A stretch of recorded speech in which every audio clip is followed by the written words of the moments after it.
75 साल की खातून को 70 साल की उम्र में खामन ने मरते मरते बताया कि जब तुम्हारी उम्र 5 साल थी मैंने तुम्हें अगवा किया था। मुझे माफ कर देना, मैंने तुम्हारे साथ बहुत गलत किया। मुझे ये तो मालूम नहीं कि तुम्हारे वालिदैन कौन हैं, कहां हैं, लेकिन जब मैंने तुम्हें 5 साल की उम्र में अगवा किया तब तुम चीचा वतनी में मौजूद थी। उसके बाद उस 75 साल की खातून के खामन का इंतकाल हो जाता है और उस खातून की जिंदगी अंधेर हो जाती है। नाज़रीन, आप कुछ देर के लिए इमेजिन करें कि आप एक शख्स के साथ पूरी जिंदगी गुजार देते हैं। आपकी शादी उस शख्स के साथ होती है, जिंदगी की 5 दिहाइयां यानी कि 50 साल आप उस शख्स के साथ बतौर बीवी गुजारती हैं, मगर अचानक एक रोज वो आपको कहता है कि तुम मेरी बीवी नहीं हो बल्कि मैंने तुम्हें अगवा करके तुमसे शादी की थी। तो क्या आपकी आंखों के सामने सिर्फ एक सवाल नहीं खड़ा हो जाएगा कि मैंने अपनी सारी जिंदगी एक खामन के साथ नहीं बल्कि एक अगवाकार के साथ गुजारी। नाज़रीन, यही कहानी है चीचा वतनी से ताल्लुक रखने वाली आयशा की। अब आयशा का यह भी कहना है कि मुझे यह भी मालूम नहीं कि मेरा ये जो नाम है आयशा, क्या ये मेरे वालिदैन ने रखा या फिर मेरे अगवाकार यानी कि मेरे खामन ने रखा।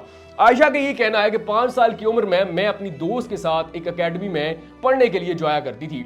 एक रोज जब मैं उस एकेडमी में पहुंचती हूं तो मेरी जो उस्तानी है वो मुझे कहती है कि फलां जगह पर जाओ, मेरे बाप को खाना देकर आओ और साथ अपनी इस दोस्त को भी ले जाओ। आयशा कहती है कि जब मैं अपनी दोस्त के साथ अपनी उस्तानी के वालिद को खाना देने के लिए जा रही थी तो रास्ते में एक शख्स ने मुझे मेरी दोस्त के हमरा अगवा कर लिया और उसके बाद मेरी दोस्त का क्या हुआ मुझे याद नहीं, मुझे बताया भी नहीं गया, लेकिन मुझे एक अज़ियतनाक जिंदगी गुजारना पड़ी। आगाज में मेरे अगवाकार ने मुझे अपने घर में रखा, मुझसे सफाइयां करवाई जाती, घर के तमाम काम करवाए जाते, यानी कि मुझे बतौर नौकरानी ट्रीट किया जाता, मुझसे घर के काम करवाए जाते, मुझे मारा पीटा जाता। और जब मेरी उम्र 25 साल हुई तो उसी शख्स ने मुझसे शादी कर ली। मैंने 50 साल इस शख्स के साथ गुजार दिए। मुझे मालूम नहीं था कि ये मेरा खामन नहीं बल्कि मेरा अगवाकार है।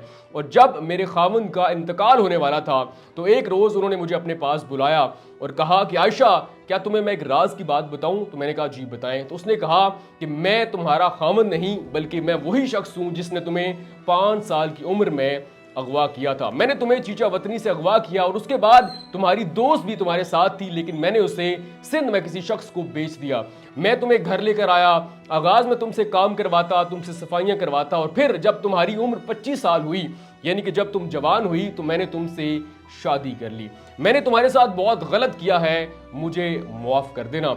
मुझे ये तो मालूम नहीं कि तुम्हारे वालिदैन कौन है, कहां है, लेकिन मैंने तुम्हें चीचा वतनी से अगवा किया था। उसके बाद आयशा के खामन का इंतकाल हो जाता है और आयशा की आंखों के सामने अंधेरा छा जाता है। आयशा अपने शोहर की तदफीन के बाद उसके बताए गए शहर यानी कि चीचा वतनी जाती है।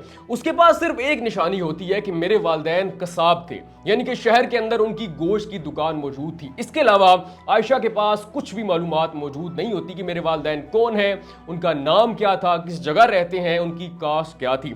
लेकिन ये जो केस है ये हम तक पहुंचा है वलीउल्लाह मारूफ साहब के जरिए। एक ऐसा शख्स जिसकी शायद अमाल की वजह से उसकी वालिदा ने उसका नाम वली रखा और उसने करके दिखाया कि वली ऐसे होते हैं।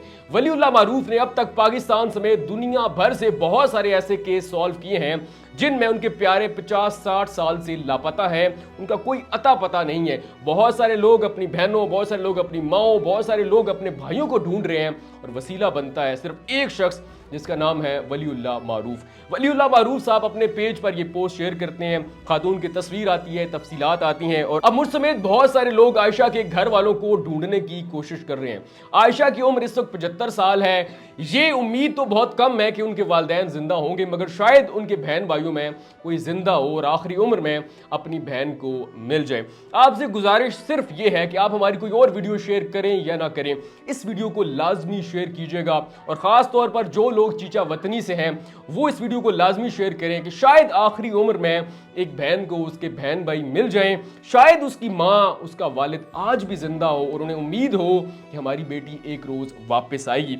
अब आयशा के पास सिर्फ 2 निशानियां हैं। पहली निशानी ये है कि उसके वालिदैन कसाब थे, गोश्त की दुकानें थी, और दूसरा जो है उस पोस्ट के अंदर ये मेंशन है कि आयशा के जिस्म पर एक निशान मौजूद है। शायद उस निशान को देखकर उसके वालिदैन, उसके अजीज़ो अकारिब या फिर बहन भाई अपनी बहन को पहचान लें। ये वीडियो करने का मकसद भी यही है कि आप जो है इस वीडियो को लाजमी शेयर करें, शायद आयशा को न सिर्फ उसके वालिदैन मिल जाएं, उसकी उम्मीद जो है वो लौट आए। और खास तौर पे ये शाउट आउट है वलीउल्लाह मारूफ साहब के लिए कि आप ही असल काम कर रहे हो। सोशल मीडिया का जितना मस्बत इस्तेमाल आप कर रहे हैं, शायद ही दुनिया में कोई और शख्स कर रहा हो। तो डिजिटल पाकिस्तान की तरफ से, मेरी तरफ से और मेरे व्यूअर्स की तरफ से आपको एक सल्यूट।